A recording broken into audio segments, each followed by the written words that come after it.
Madam ఇప్పటి వరకు చూస్తే రాష్ట్రంలో జరుగుతున్నటువంటి పరిస్థితుల మధ్య రాష్ట్రం అభివృద్ధి చెందుతుంది, సంపద సృష్టిస్తుందని చెప్పి పదే పదే చెప్తారు చంద్రబాబు గారు.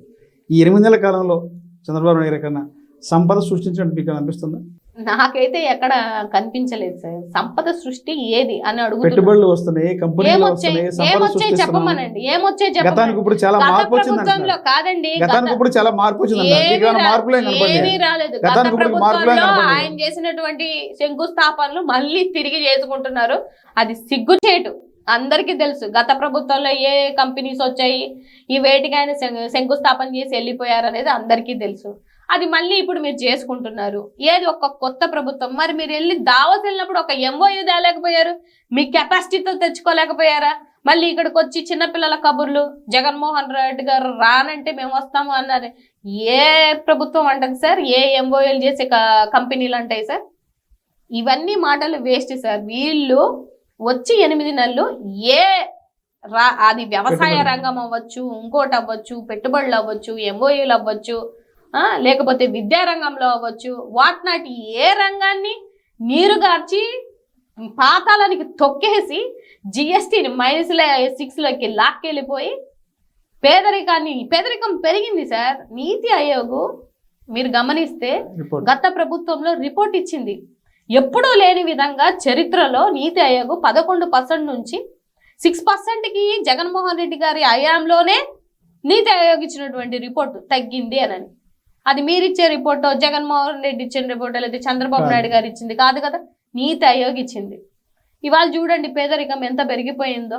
ఆ రిపోర్ట్లు తీయమనండి సార్, రిపోర్ట్లతో మాట్లాడమనండి, ఒక శ్వేతపత్రం రిలీజ్ చేయమనండి. ఏం చేస్తున్నారు మీరు రాష్ట్ర ప్రభుత్వంలో అనేది. ఉట్టిగా అబద్ధాలు, సింపుల్ గా భలే అబద్ధాలు ఆడతారు సార్ వీళ్ళు. అందంగా అబద్ధాలు ఆడతారు వీళ్ళు. ఐటీడీపీ సోషల్ మీడియాలో అందంగా అబద్ధాలు ఆడిస్తారు. ఎవరన్నా ఒకవేళ ప్రశ్నిస్తే వాళ్ళ క్యారెక్టర్ అసోసియేషన్ చేస్తారు. ఒక మహిళని ఎంత దారుణంగా ఈడ్చాలో అంత దారుణంగా ఈడుస్తారు. ఎవరికి లేదు సార్ స్వేచ్ఛ? ఫ్రీడమ్ ఆఫ్ స్పీచ్ లో మాకు స్వేచ్ఛ లేదా? మేము మాట్లాడకూడదా?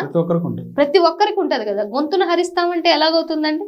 మరి ఇదే ప్రభుత్వం మీరు చేసిన తీరులోనే లాస్ట్ టైం జగన్మోహన్ రెడ్డి గారు చేస్తుంటే మీరు తిరిగే వాళ్ళ రోడ్ల మీద? చెప్పండి పోనీ.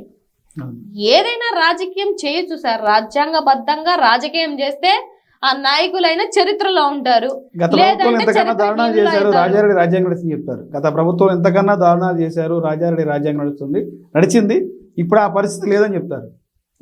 కాదు సార్, ఏ రాజకీయ టీడీపీ నాయకుల్ని మాట్లాడిన సోషల్ మీడియా వాళ్ళని వైఎస్ఆర్సీపీ ప్రభుత్వం అరెస్ట్ చేసిందా?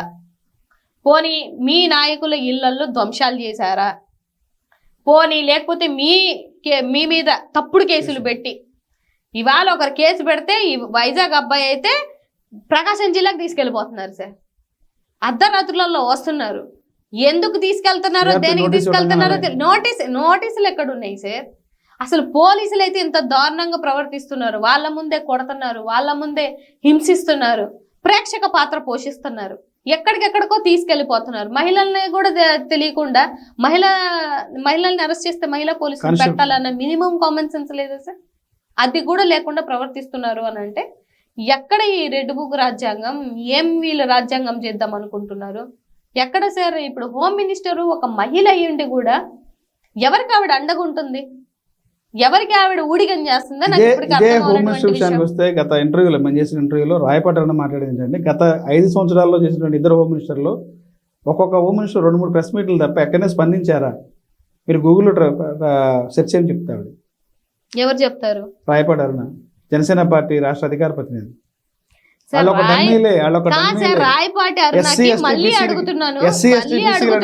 రాజకీయ నాయకులు ఒక డమ్మీలు తప్ప అలాగే అధికారాలు లేవు.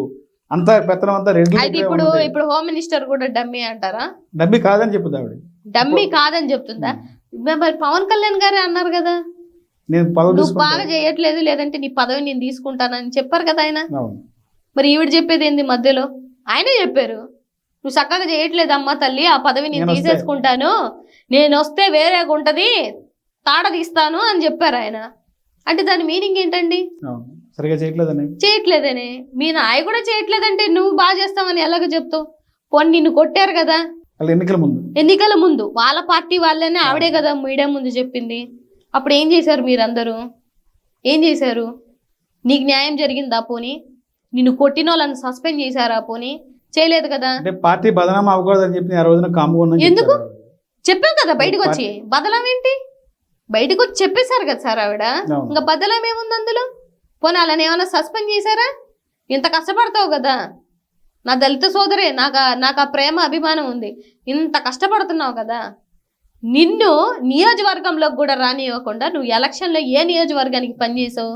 నిన్ను రానివ్వలేదు, నీ పార్టీ వాళ్ళే రానివ్వలేదు. నీ పార్టీలోనే ఒక దళిత మహిళగా నీకే విలువ లేనప్పుడు నువ్వు ఏంది పార్టీ కోసం మిగతా మహిళల కోసం మాట్లాడేది? నిన్ను కొట్టిన వాళ్ళని సస్పెండ్ చేసిన రోజు అప్పుడు మాట్లాడమనండి, నేను కూడా అప్పుడు సమాధానం ఇస్తాను.